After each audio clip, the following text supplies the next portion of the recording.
Aprel zəfərinin 9-cu il dönümünü yaşayırıq. Döyüşlər zamanı şəhid olmuş hərbiçilərimizin xatirəsi anılır. Belə şəhidlərimizdən biri olan Elmidar Səfərovun xatirəsi Neftçalada şəhidlərin xatirəsinə ucaldılmış memorial abdə kompleksinin önündə anıldı. Tədbirdə rayon ictimaiyyəti, şəhid ailələri, qazilər, məktəblilər iştirak edirdi.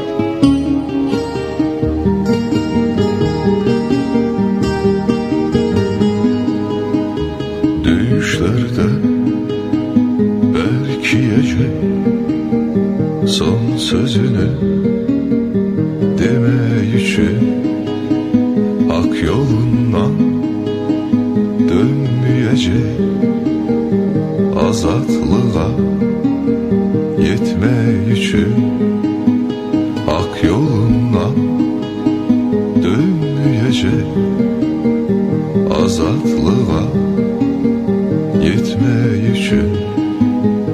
Əskər vətən əmanəti, yurd əmanəti, əskər ocaq əmanəti, od əmanəti, əskər vətən əmanəti, yurd əmanəti.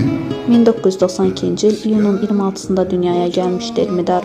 Döyüş yoldaşları deyirlər ki, taleydən ya qismətdəndir. Elmidar hər dəfə doğum gününü erməni tapdağında olan yurdlarımızda kəşfiyyat əməliyyatlarını yerinə yetirərək qeyd edirdi. Həmin günlərdə kəşfiyyata getməyi özünə şərəf bilirdi.